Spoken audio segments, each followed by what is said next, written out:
RICI, la voix de l'Amérique.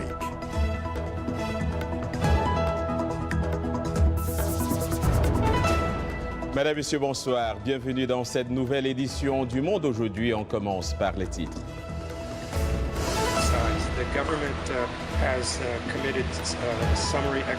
Les États-Unis sortent de leurs réserves et accusent l'armée camerounaise d'assassinat ciblé et les séparatistes de meurtre de gendarmes. La RDC organise sa riposte contre la propagation d'Ebola, une épidémie qui, pour l'OMS, ne représente pas pour l'instant une urgence de portée internationale.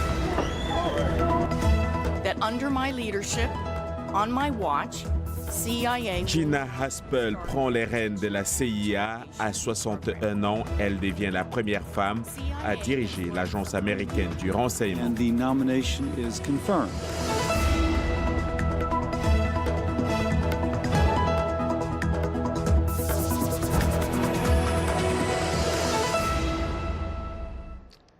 Ouvrons ce journal par cette information qui nous vient du Burundi.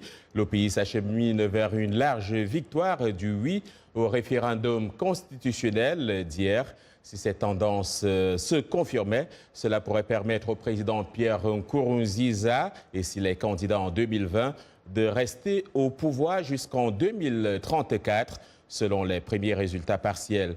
Ces résultats sont ceux qui ont été envoyés à la commission électorale pour 14 des 18 provinces du pays, soit environ 70% des quelques 4,8 millions d'électeurs inscrits.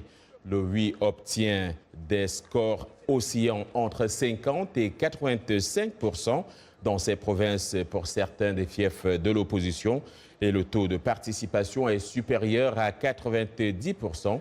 Ces résultats ont été publiés par un collectif de 15 radios publiques et privées œuvrant sous l'égide du ministère en charge des médias.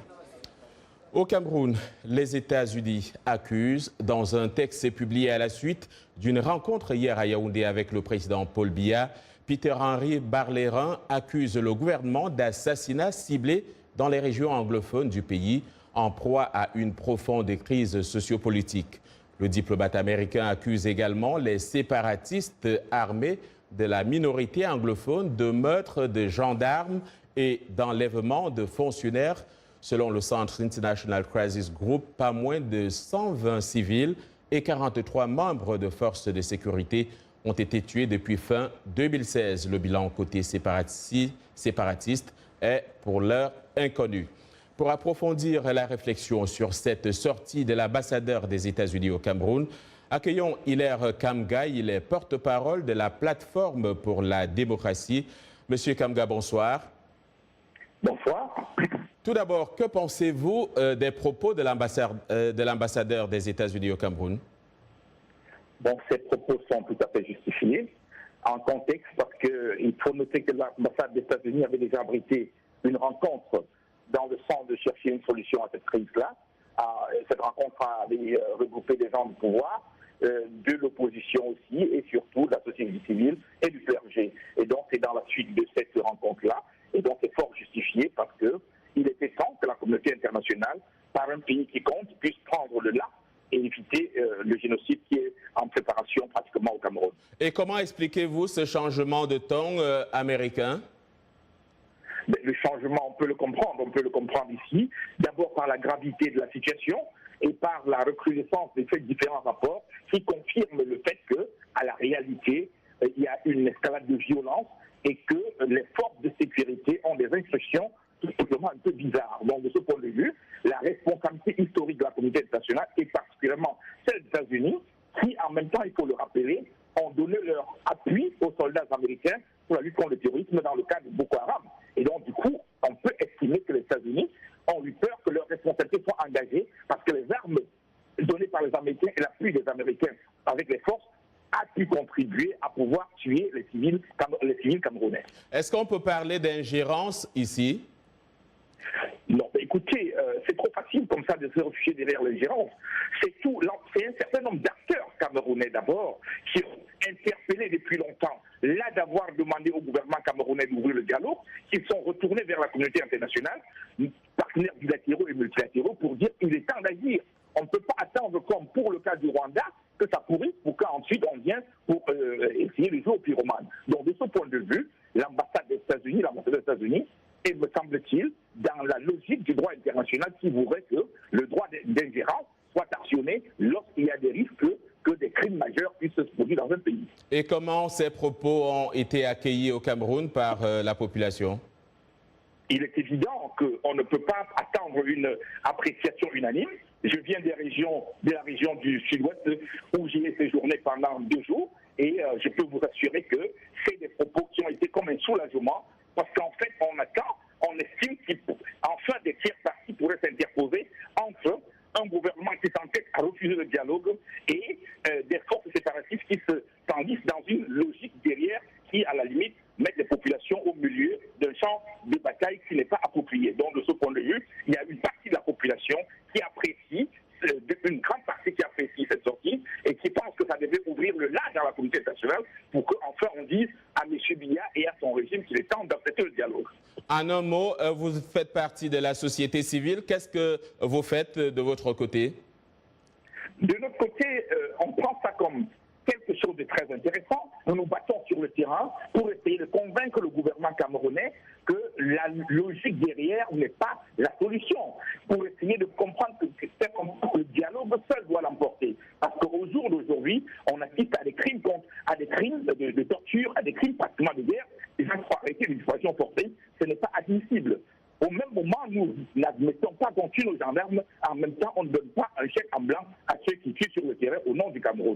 Hilaire Kamga, je vous remercie. Je rappelle que vous êtes porte-parole de la plateforme pour la démocratie et donc la société civile au Cameroun. On va en RDC, mobilisation renforcée dans la lutte contre la propagation de l'épidémie d'Ebola. Le ministère de la Santé affirme que le plan de riposte contre Ebola a été activé à Mbandaka, dans le nord-ouest du pays, où le ministre de tutelle s'est rendu pour s'assurer de son bon déroulement. Les agences d'aide internationales et pays voisins de la RDC sont également mobilisés. Selon un nouveau bilan de l'Organisation mondiale de la santé, le nombre de morts dus à Ebola en RDC s'élève actuellement à 25 morts sur un total de 45 cas confirmés ou suspectés. L'OMS estime par ailleurs que l'épidémie Ebola ne représente pas pour l'instant une urgence de portée internationale. Dans le même registre, cette fois en Sierra Leone, l'armée a organisé un exercice de simulation de 2 jours pour tester la préparation, autant pour moi, des forces armées en cas d'épidémie d'Ebola. L'unité médicale de l'armée a mis en place ce qu'elle appelle une installation d'isolement et de traitement rapide déployable. Plus de précisions avec Irénée Herman Umbo. Des unités médicales de traitement installées dans la cour du Wilberforce, cette base militaire de Freetown, la capitale sierra-léonaise. Des agents de santé sont en alerte quant à une éventuelle irruption du virus Ebola. Nous connaissons l'expérience que nous avons eue lors de la dernière épidémie d'Ebola de 2014 à début 2016. Et cela a été dévastateur. Les forces armées de la République de Sierra Leone ont la responsabilité de protéger les vies et les biens des citoyens de ce pays. Et nous entendons parler des incidents qui se produisent. Le plus récent est l'épidémie au Congo. Il y a eu une certaine inquiétude autour de notre statut, de notre état de préparation. En fait, cet exercice n'est que le point culminant d'une série d'activités déclenchées il y a 1 an ou 1 an et demi. Cagoulés face à des patients imaginaires, des agents de santé sont ici dans les conditions réelles d'alerte et de riposte contre la maladie. L'objectif est de leur permettre d'acquérir, et dans les moindres détails, tous les réflexes devant permettre de mieux la contenir. Nous avons fait du travail en classe avec nos infirmières et nos médecins. C'est comme une simulation pour voir comment nous recevons un patient. Si un patient arrive avec Ebola, comment nous lui administrons le médicament et comment nous prenons soin de lui. Comment accueillir une personne infectée par le virus Ebola sans en être contaminée, la pratique des différents modes de prévention, y compris les méthodes d'enterrement sûrs, tout est revu à la loupe lors de ces séances de simulation ou d'exercices pratiques de lutte contre la maladie. Visitant RDC du président du Comité international de la Croix-Rouge alors que le pays est confronté à une crise humanitaire et à l'épidémie d'Ebola, Peter Maurir a visité plusieurs provinces touchées par des conflits armés. Au Nord Kivu, il a rappelé le soutien apporté par le CICR aux interventions chirurgicales que nécessitent les blessés à Goma, civils et militaires confondus. Charlie Kaserika. C'est au Nord Kivu que le patron du CICR a clôturé sa tournée de 4 jours en RDC. L'objectif, évaluer la situation humanitaire dans le centre et l'est du pays. Peter Maurir s'est rendu au Kasai, Tanganyika, au sud et au Nord Kivu, où il a tenu une conférence de presse à Goma. Le président du CICR souligne que la recrudescence de la criminalité touche aussi l'action humanitaire. Aussi, ici en RDC, ce qui nous préoccupe, c'est clair, c'est la criminalité recrudescente qui touche aussi des acteurs humanitaires et qui échappe souvent un peu ce concept d'engagement avec toutes les parties. Le CICR a visité environ 26 000 prisonniers dans 10 prisons de la RDC ces 2 dernières années. Avec l'épidémie d'Ebola, le CICR apporte un appui à travers la Croix-Rouge locale pour la prévention et la gestion des dépouilles mortelles. Donc par rapport à l'Ebola, là encore, comme on parle de la Croix-Rouge congolaise, elle a ce qu'on appelle le lead sur cette crise qui vient de surgir dans la province de l'Équateur. Nous venons en aide, en support, en appui seulement à la Croix-Rouge dans les domaines de l'hygiène, dans les domaines de l'eau et de la sanitation, dans les domaines de la gestion des dépouilles mortelles, qui est un point très important dans ce genre d'épidémie. Au Nord Kivu, le Comité international de la Croix-Rouge intervient dans les domaines sanitaires depuis 6 ans, avec maintenant une équipe de médecins participant aux interventions chirurgicales pour les blessés de guerre. L'intervention du CICR en RDC dépasse le cadre de l'assistance humanitaire d'urgence pour s'étendre dans des aides durables dans l'assainissement des installations de distribution d'eau potable et l'accompagnement socio-économique des populations locales. Et on reparle du Niger et surtout de cette vidéo qui a été publiée aujourd'hui par le Pentagone. Elle montre les images de cette embuscade qui a tué 4 soldats américains et 5 soldats nigériens. On y voit des soldats qui tentent désespérément de s'échapper et de se battre pour sauver leur vie. L'attaque s'est produite en octobre 2017. Ici, aux États-Unis, le président américain a exprimé vendredi sa profonde tristesse après la fusillade perpétrée dans un lycée du Texas et qui a laissé sur le carreau une dizaine de personnes. Donald Trump dénonce une attaque horrible. Cela dure depuis trop longtemps dans notre pays, a-t-il affirmé, assurant que son administration était déterminée à faire tout ce qui est en son pouvoir pour protéger les étudiants et s'assurer que ceux qui représentent une menace pour eux-mêmes et pour les autres ne puissent détenir d'armes. La police est à la recherche de possibles engins explosifs sur le campus du lycée texan dans le district scolaire de Santa Fe.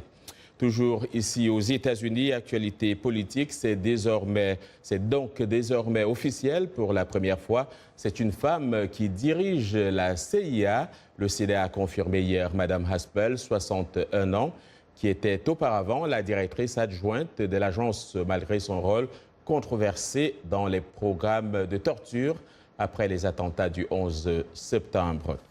Et puis le président américain a annoncé avoir annulé les exercices militaires américains en Corée du Sud.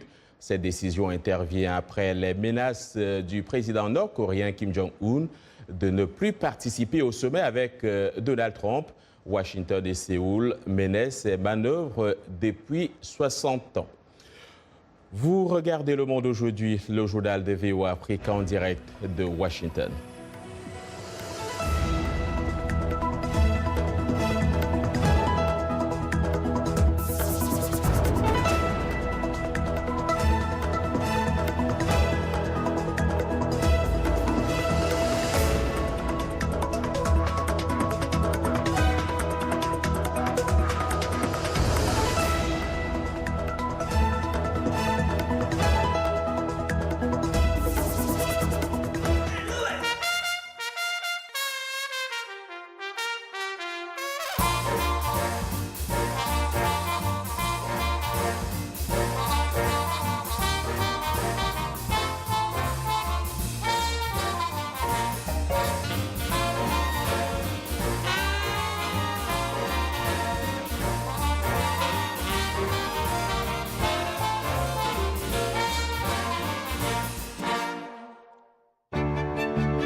Le Monde aujourd'hui en direct de Washington sur VOA Afrique. Voici les titres de cette seconde partie de l'émission.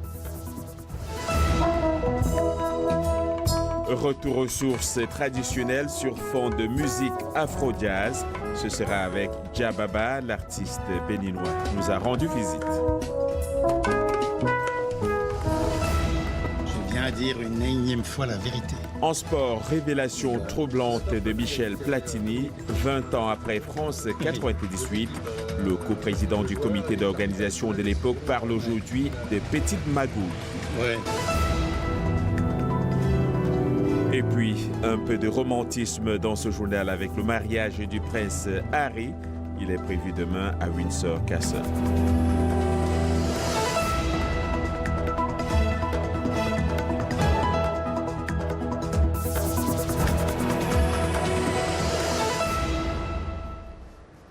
C'est vendredi et c'est l'heure du rendez-vous hebdomadaire avec l'actualité culturelle dans Culture Hebdo. Nous accueillons sur ce plateau Roger Muntu. Roger, bonsoir. Bonsoir, John. Alors, actualité culturelle, on commence par la chanson This is Africa, un portrait glaçant des États-Unis. This is America. Oh! Je sais bien qu'on est africain, oui, mais... OK, This is Africa, OK. Ouais. C'est donc This is America, un portrait glaçant des États-Unis d'après les internautes. Oui, John, This is America, c'est ça l'Amérique en français, a connu en l'espace d'une semaine un succès phénoménal sur la toile, dénonçant l'oppression et les violences raciales. Childish Gambino invite le public à réfléchir sur les travers de la société américaine. Mise en ligne le 5 mai 2018, cette chanson a bénéficié d'un succès fulgurant en dépassant les 100 millions de vues en moins d'une semaine. La musique est ici presque indissociable, John, du clip. En effet, le message est fort et s'appuie autant sur la musique et les paroles que son contenu visuel, John. Voilà, cette fois, on peut parler d'un fils d'Afrique, c'est Jah Baba, qu'on va écouter tout d'abord. D'accord.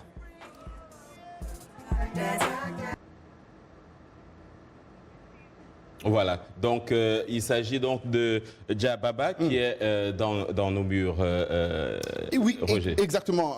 Jah Baba du Bénin, et, qui est présentement à New York ici pour une série de travail, était notre invité ici dans Arab Show. Cet artiste béninois cumule 2 décennies d'expérience musicale essentiellement traditionnelle, mais aujourd'hui, après plusieurs voyages dans le monde, Jah Baba s'est forgé sa propre identité musicale, un style d'afro-jazz qui se base essentiellement sur les sonorités africaines. L'artiste béninois tient beaucoup à ses valeurs africaines et leur donne d'ailleurs une place de choix dans sa musique. Son chant musical ne se limitant pas au Bénin. Comment faire pour changer sa vie. Oui. Tu vois, donc Give Up, ça fait partie des éléments clés qui permettent à ce que tu réussisses dans la vie. Oui.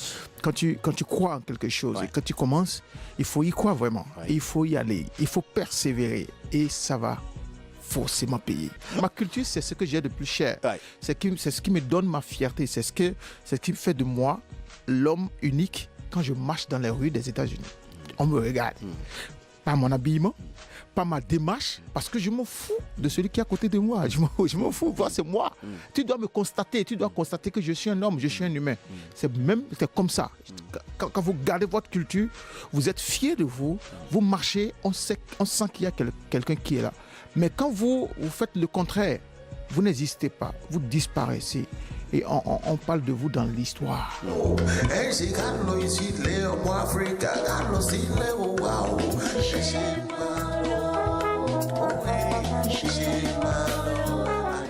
Jah Baba, donc de la musique au cinéma, il n'y a qu'un pas à franchir et c'est Arzuma qui fait le pont depuis New York. Arzuma, bonsoir. Bonsoir John, bonsoir Roger. Bonsoir Arzuma. Voilà Roger qui est également avec nous sur ce plateau. Donc vous êtes à New York pour couvrir pour nous le Festival africain du film. Quelles sont les dernières nouvelles ? Alors, ce qu'on peut retenir déjà de la deuxième journée donc, qui a eu lieu hier, c'est le début justement de cet hommage que le festival a voulu rendre aux pionniers, aux dévanciers du cinéma africain, avec notamment la projection du film Parlons grand-mère, qui est un documentaire de Djibril Diop Mambéty, qui était sur les coulisses du deuxième long métrage du défunt Idrissa Ouedraogo, cinéaste burkinabé. Et donc, ce film vraiment c'était un coup de cœur pour moi parce que ça m'a permis de revoir aussi les débuts justement de tous ces pères du cinéma et comment est-ce qu'ils ont réussi à créer justement cette vague, cet amour-là pour que nous tous, tous les autres jeunes qui sont venus après puissent emboîter le même pas. Arzuma, moi je vous envie en tout cas. New York City, c'est cool là-bas. Arzuma, quels sont les différents pays présents à cette 25e édition? Alors c'est très intéressant. Il y a une vingtaine de pays au total, depuis la Chine jusqu'au Swaziland, en passant par plein d'autres pays en Europe. Je pense notamment au Qatar, par exemple, qui est présent. C'est des pays qu'on n'attend pas forcément. Mais parmi ces 20 pays, comme je disais, 11 pays sont d'Afrique. Et c'est intéressant de voir justement la diversité de tous ces pays qui participent. Alors, ce qu'il faut retenir, je voulais le mentionner un peu plus tôt, dans la soirée d'hier a aussi été le lancement du programme de courts-métrages. Donc les courts-métrages justement qui ont permis à Claire Diao, qui est la promotrice d'un programme qui s'appelle Quartier Latin, de pouvoir justement présenter une série de courts-métrages faits par des jeunes un peu partout dans la diaspora. Et donc nous avons pu avoir un petit modèle, on écoute ce qu'elle nous dit sur la place justement du cinéma pour elle et aussi pour la gente féminine. Effectivement, alors que se tient le festival ici à New York, il y a le festival de Cannes actuellement en France et il y a 82 femmes qui ont monté les marches de la Croisette pour revendiquer une égalité salariale et on peut l'observer aussi dans tout ce qui est cinéma du continent, qu'énormément de femmes réalisent des longs métrages et essayent d'être l'équivalent des hommes. Je pense notamment à I Am Not a Witch de Rungano Nyoni de Zambie, à Rafiki de Wanuri Kayou qui était à Cannes cette année, et également Sophia de Meriem Ben Barek, un film franco-marocain. Ici, il y en aura plusieurs aussi tout au long de la semaine. Effectivement, il suffit de donner des opportunités pour voir que les femmes n'ont pas besoin d'autorisation pour être l'égale des hommes. Arzuma, vous ne partez pas. Une dernière question. Est-ce que le public répond présent à ce festival là-bas? Alors le public est définitivement présent, ils viennent d'un peu partout, comme vous avez pu le voir aussi sur les images que nous avons pu partager avec vous hier. Alors la journée d'aujourd'hui sera une journée très intéressante aussi parce que c'est une journée qui va mettre en exergue la pièce maîtresse du festival qui s'appelle Walai, qui est un film fait au Burkina Faso également et réalisé par Bernier Goldblatt, qui est franco-burkinabé. Et donc beaucoup de gens attendent vraiment ce film qui a déjà reçu plein d'ovations un peu partout dans le monde, notamment en Europe. Merci Arzuma Compaoré, merci Roger d'être resté. On va parler actuellement de l'actualité sportive. Donc ce soir, comme chaque soir d'ailleurs, c'est avec notre chroniqueur Yacouba Ouedraogo. Salut Yacouba. Salut John et bonsoir à vous chers amis téléspectateurs, chers amis sportifs aussi. Deuxième tour des éliminatoires de la CAN des moins de 20 ans ce week-end. Eh bien, si rien n'est encore joué dans plusieurs confrontations, certaines équipes comme le Mali, la Zambie, le Nigeria ou encore l'Angola ont toutes les cartes en main. Pour le troisième tour, le Gabon se déplace à Abidjan avec une belle avance de 3 buts. Même cas de figure pour le Burkina Faso qui avait dompté 3-1 la Libye. Le Ghana peut également faire la différence à domicile devant l'Algérie. Expédition par contre compliquée pour la Gambie à Cotonou. En Côte d'Ivoire, décidément, le poste de sélectionneur des éléphants, vacant depuis le départ de Marc Wilmotte, suscite des convoitises chez les anciens entraîneurs de l'équipe de France.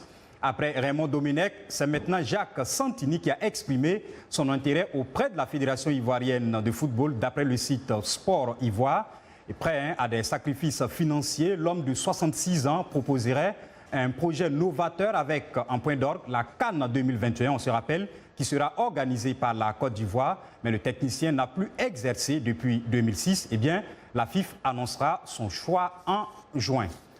Et puis, 20 ans après la Coupe du Monde France 98, Michel Platini fait de troublantes révélations. Le coprésident du comité d'organisation de l'époque parle, je cite, de petites magouilles Michel Platini a affirmé au micro de France Info que le tirage au sort de la compétition a été en partie manipulé en plaçant arbitrairement certaines têtes de série dans certaines poules plutôt que dans d'autres. L'objectif, selon lui, était d'empêcher que la France et le Brésil se rencontrent avant la finale.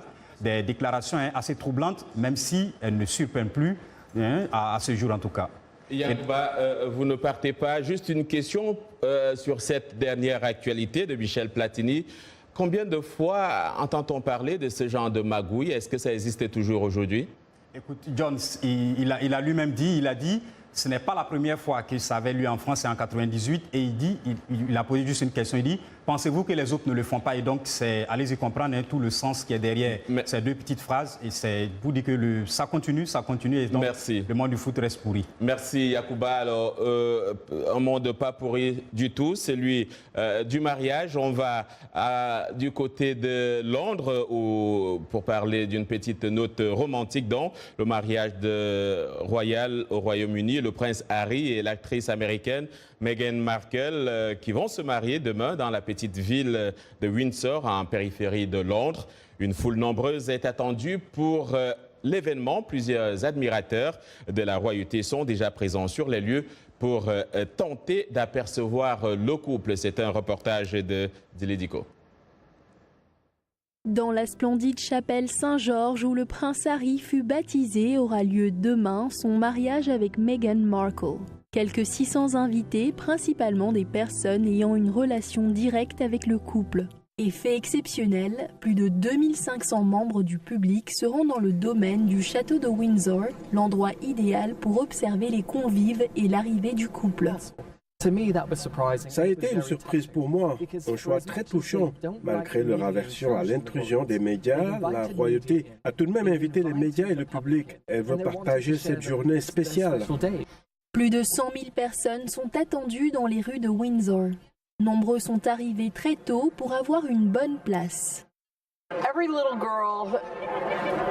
Toutes les petites filles se sont fait lire des contes de fées par leur maman et ont rêvé de devenir des princesses et de vivre dans un château. Et là, c'est vraiment le cas. Un conte de fées dans la vie réelle. En rupture avec la tradition, la future mariée n'aura pas de demoiselle d'honneur principale. Son cortège sera constitué d'enfants. Ce matin, les officiels du Kensington Palace ont annoncé que Meghan Markle sera conduite à l'hôtel par son futur beau-père, le prince Charles. Il était prévu que son père soit à ses côtés pour l'accompagner, mais elle a confirmé jeudi qu'il ne pourrait pas assister à la cérémonie pour des raisons de santé. Des millions de personnes dans le monde vont regarder demain les noces royales sur le petit écran. Cette matinée promet d'être un mélange de grande pompe à la britannique et de glamour hollywoodien. Et c'est la fin de cette édition. Merci de l'avoir suivi. Retrouvez Anastasie Tudièche de lundi. Même heure, même lieu, même antenne. Excellent week-end à toutes et à tous.